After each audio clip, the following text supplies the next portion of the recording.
안녕하세요. 이번 영상은요 9월 13일 아침 뉴스 브리핑 영상입니다. 먼저 미국 증시의 흐름부터 보시면요, 다우지수가 0.07% 하락 중에 있고 나스닥은 1.02% 하락 중에 있고요, S&P 500 지수는 0.57% 하락 중에 있습니다. 유럽 증시는 영국만 상승으로 마감했고 프랑스와 독일은 하락으로 마감을 했고요. 일단 다우지수는 상승세로 돌아서나 했더니 다시 또 하락으로 좀 전환이 좀 됐고, 나스닥 종합지수는 장중에 좀 반등을 좀 보여주는 모습이 나왔다가 저점을 좀 깨지는 이런 모습을 보여주는데, 애플의 주가가 좀 밀리고 있어요. 아이폰 15가 지금 뭐 공개가 좀 됐는데 어느 정도 또 실망감에 좀 하락을 하는 것 같습니다. 한번 좀 볼까요?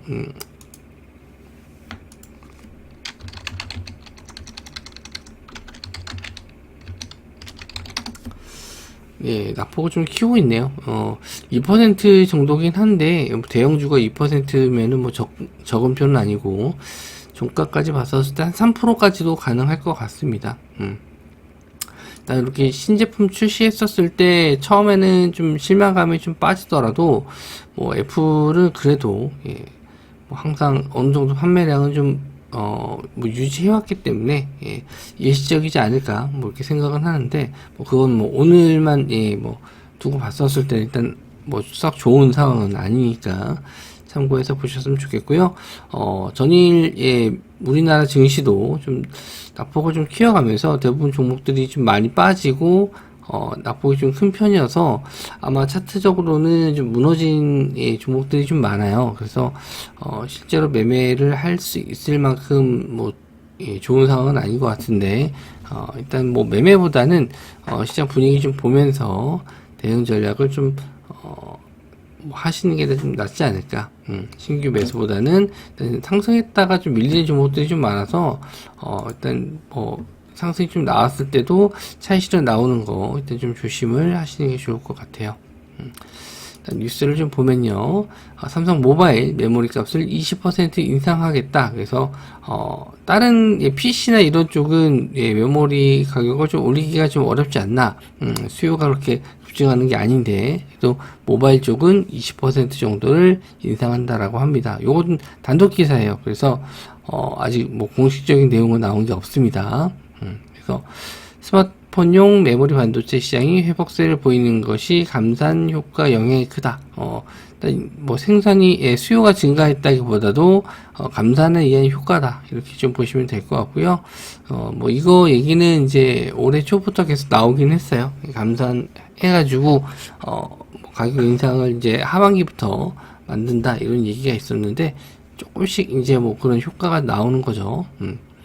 그래서 뭐 내용은 한번 좀 읽어보시고, 결과적으로는 이제 반도체 메모리 가격 상승에 의한 수혜를 볼 수 있는 뭐 종목들, 뭐 종류가 워낙 많다 보니까 그냥 대표적인 반도체 메모리 가격 상승했었을 때 좀 수혜를 받았던 기업들, 기사 내용으로 좀 올라갔던 종목들 몇 종목만 좀 뽑아왔습니다.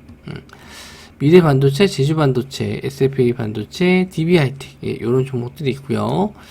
차트를 봤었을 때, 좀 뭐 썩 좋지 않다라고 말씀 좀 드렸죠. 대부분 다 어제 좀 하락을 했고, 미래반도체는 21선 자리는 터치를 했어요. 뭐 시간외로도 약간 좀 밀리긴 했는데, 시간외는 지금 뭐 그렇게 썩 중요한 건 아닙니다. 아침에 시가가 또 바뀔 수가 있기 때문에, 일단은 뭐 박스권 하단 부근인데, 저는 일단은 좀 아침에 거래 대금 들어오는지 아니면은 예상치 결과가 좀 올라오는지, 그런 거 정도는 확인해야 될 것 같아요. 그래서 제주 반도체, SFA 반도체, 그리고 DBIT 모두 좀 추세가 다 안 좋죠. 그래서 일단은 뭐 이런 특징주적인 면을 봤었을 때 미래 반도체나 뭐 제주 반도체가 상승이 나올 가능성이 좀 있어요. 시총이 좀 낮기 때문에. 요거는 미래 반도체 같은 경우에는 유통 쪽이기 때문에 뭐 그래도 좀 엮으면은 수혜를 볼 수 있지 않을까 해서 미래 반도체 정도는 한번 좀 볼 예정입니다. 거래 대금이 한번 크게 터진 이후에 아직 뭐 반등 없이 계속 거래 대금 없이 지금 빠지고 있기 때문에 한번 기술적 반등 정도는 나올 수 있을 것 같아요.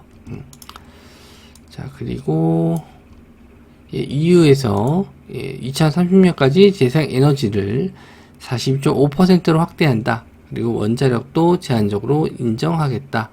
뭐 이렇게 지금 기사가 나왔습니다. 일단 유럽 의회 본회의에서 찬성이 470, 그래서 통과됐다라고 해요. 재생에너지 비중을 늘리는 걸 뭐 이건 좋은 내용이긴 하죠. 화석 연료 많이 안 쓰고 신재생 에너지 많이 쓰겠다는데, 이제 원전이 거기 들어가냐 안 들어가냐, 요게 좀 의미가 있었어요. 근데 여기에 이제 원전이 좀 들어갈 것이다. 그래서 프랑스 같은 경우는 지금 탈원전을 좀 계속 하고 있죠. 거기에 따라서 프랑스 등 일부 국가들이 목표 달성을 위해서 원전을 더 적극적으로 활용할 것, 원전이 들어가기 때문에 뭐 가성비적인 면에서는 원전이 더 좋죠. 일반 신재생 에너지보다. 그래서 원전 쪽 한번 좀 보실 수 있는데, G2파워, 한신기계, 한전산업, 뭐 나머지 종목들도 더 있지만 그나마 제가 좀 좋게 보는 종목들, 요 종목들만 좀 보시면 될 것 같고요. G2파워도 전이 좀 밀렸습니다. 근데 아직 뭐 만원대는 지지해주고 있어요. G2파워는 저는 만원대 정도면 좀 괜찮은 자리인 것 같아요. 여기서 한번 만원대 이하에서 또 한번 상승이 나왔던 자리였고, 만원 이하에서는 좀 빠르게 또 반등도 해주기 때문에 일단 뭐 시간 내로는 뭐 보았던 정도 유지했고, 반등 나올지 한번 보시면 될 것 같습니다. 한신기계라든지 그리고 한전산업, 최근에 이제 거래 대금이 한 번씩은 들어왔었던 종목이고요. 차트도 이렇게 지저분하지 않은 종목은 일단 한신기계 그리고 G2파워, 이 두 종목이 좀 그나마 좀 덜 지저분해 보이는데, 뭐 움직임 상승폭을 봤었을 때는 한신기계도 충분히 또 상승은 나올 수 있을 것 같아요. 그래서 이렇게 좀 보시면 될 것 같고, 다음 뉴스가 국제유가 지금 계속 상승 중에 있는데, 지금 WTI 원유 선물 같은 경우에는 거의 90불대 가까이 갔어요. 뭐 아직 주가가 된 건 아닌데 거의 90불 가까이 가다가 고점 찍고 좀 밀리긴 했는데, 전일도 이제 상승이 좀 나왔고, 저도 오후장에 이제 관련주들을 좀 공략을 해보려고 아침에 좀 말씀 좀 드렸는데, 급등이 좀 나왔어요. 그래서 좀 타이밍을 좀 놓친 게 좀 아쉽습니다. 이런 종목들 한번 또 잡을 수 있는 기회였는데, 그래도 일단은 어제 많이 올랐음에도 불구하고 한 번 더 추가적인 상승 기대는 해볼 수 있을 것 같은데, 이제 앞자리수가 바뀌면 WTA 선물도 90불대 바뀌면 이제 100불 가나보다 해서 뭐 탄력을 좀 받을 때가 있거든요. 그래서 시장이 움직임이 없고 할 종목이 없으면은 이 유가 상승 관련주 쪽도 단기 트레이딩 관점으로는 한번 보실 수 있을 것 같아요. 그래서 흥구석유, 한국석유, 중앙에너비스, 이런 종목들이 있습니다. 그래서 흥국석유 시간 내로는 한 1% 정도 밀렸거든요. 근데 저는 밀렸을 때 한번 또 담아보는 것도 괜찮지 않나. 이 앞선 저항대 자리 매물대를 다 소화하고 올렸거든요. 그래서 어제 이제 긍정적으로 봤던 거는 이렇게 하방에 대한 지지가 좀 나오는 게 좀 보였어요. 일봉상으로. 그래서 요건 한번 좀 가겠다 싶었는데, 그냥 오후장에 좀 끌어올렸거든요. 차트로 봤었을 때 이제 아침까지는 하방에 대한 지지 좀 짧은 분봉으로 볼게요. 지금까지 이렇게 좀 하방에 대한 지지를 좀 확인해서 6,000원짜리 지지하면 이제 반등해서 올라올 거다라고 예상을 했기 때문에 어제 좀 봤었는데, 오후장에 한번 시세가 나와가지고 좀 관망했더니 종가상으로 좀 끌어올렸지만, 보시면은 이 등락폭이 좀 심해요. 이 종목은 유가 관련주들이 등락이 좀 심해가지고 비중 크게는 실치는 마시고, 뭐 매매 관점으로 보신다면은 일단은 짧은 관점. 그래서 이렇게 직전에 여기 매물대가 좀 있었던 구간인데 이 자리를 일단 다 소화하고 올렸다는 거, 그리고 8,040원인데 이 자리도 한번 좀 확인하러 올라가지 않을까, 그렇게 좀 보고 있어요. 그 외에 한국석유 그리고 중앙에너비스까지, 한국석유까지도 직전 고점 이제 매물대를 소화해서 뭐 시간 여러는 4% 정도 밀렸거든요. 근데 대장주가 한국석유인데 뭐 비슷비슷해요. 거래 대금으로 봤었을 때는 뭐 홍구석이 더 많기도 하고 상승률은 비슷하기 때문에 뭐 이쪽 종목들은 대장주가 바뀌는 경우가 좀 많기 때문에 그것도 한번 염두에 두고 두 종목 정도는 한국석유, 홍국석유 정도는 두고 보시면 될 것 같아요. 자, K-팝 아티스트 출격, 수익성 개선 나선 엔터주. 예, 어제 나온 기사인데, 증권사에서 이제 목표가를 상향한다.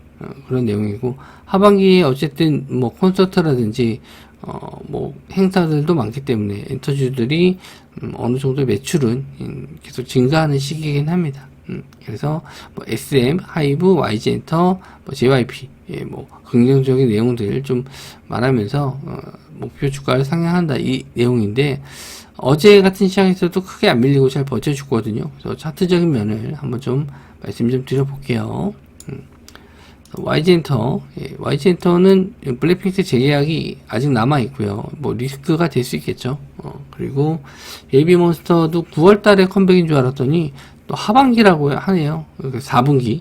그래서 이제 10월 달 정도나 돼야 컴백 가능할 것 같은데 아직 뭐 이슈는 남아 있는 거긴 한데 좀 너무 질질 끄는 게 아닌가. 물론 뭐 완벽하게 준비해서 나오는 게 더 낫지 않나 그렇게도 보는데 차트적으로 봤었을 때 지금 박스권 자리를 만들어주고 있습니다. 눌림은 좀 좋고 이런 박스권 자리를 돌파하는 시점도 매수 타점으로 괜찮다. 그래서 엔터 쪽에서는 저는 이제 YG 엔터 쪽을 좀 보고는 있어요.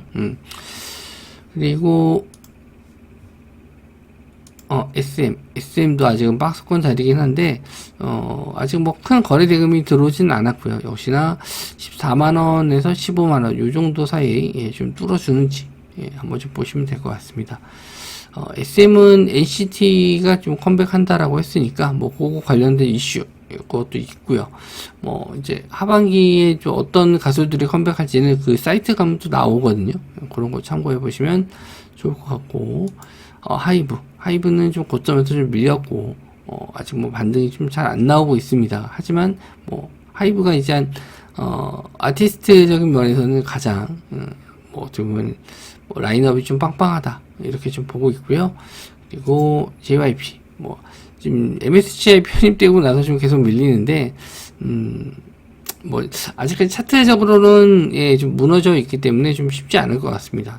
매매가. 그래서 뭐 순서대로 봤었을 때 YG를 탑픽으로 좀 보고 있고요. 그 다음에 SM 그리고 하이브 JYP 이건 이제 차트에 대한 모양으로 봤었을 때 순이에요. 뭐 기업의 가치나 이런 거는 뭐 좀 다를 수 있습니다. 그래서 저는 이제 YG 엔터 쪽을 좀 보고 있다. 이렇게 말씀 좀 드리고요. 뭐 오늘 좀 내용들이 별로 없어요.